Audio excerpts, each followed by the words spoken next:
जय जय राम कृष्ण हरि, जय जय राम कृष्ण हरि, जय जय राम कृष्ण हरि, जय जय राम कृष्ण हरि, जय जय राम कृष्ण हरि।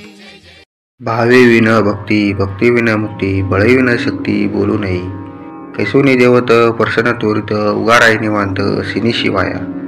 सायाशी करशी परपंच दिननिशी, हरिशी न भजती कोण्या गुणे। ज्ञानदेव म्हणे हरिजप करणे, तुटले धरणे प्रपंचाचे। ज्ञानेश्वर माऊलींनी सांगलेल्या या ओवीचा भावार्थ असा आहे, भक्ती म्हणजे मानसिक स्तरावर संपूर्ण समरसता।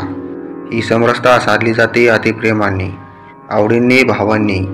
जिथे भाव आहे तिथे प्रेम आहे। ही आसक्ती विषयांच्या पातळीवर सर्वच जीव अनुभवत असतात, पण ही आसक्ती विषयाचं आणि इंद्रियांचं मिलन झालं की कमी होत जाते। एक क्षण तृप्तीचा आला की मन माघारी फिरतं। या अनुभवाची अगदी उलट स्थिती भक्तीच्या दारातून भक्त उपभोगत असतो।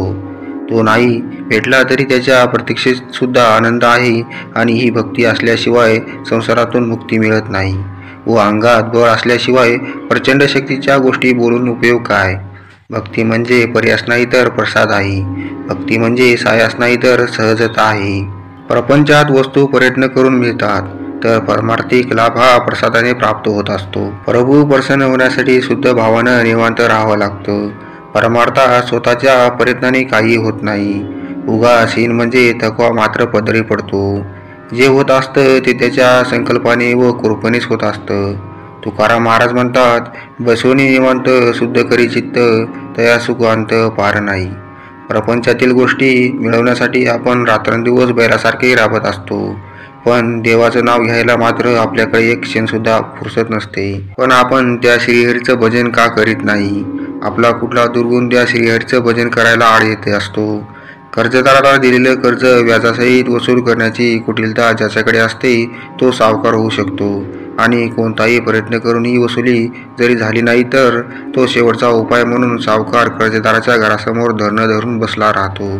त्याच प्रकारे प्रत्येकाच्या दारात प्रपंचाने जणू धरण धरलं आहे।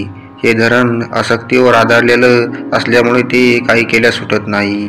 हे सुटण्यासाठी खालील एक उपाय अखंडपणे श्रीहरीचा नामजप करणे हा आहे।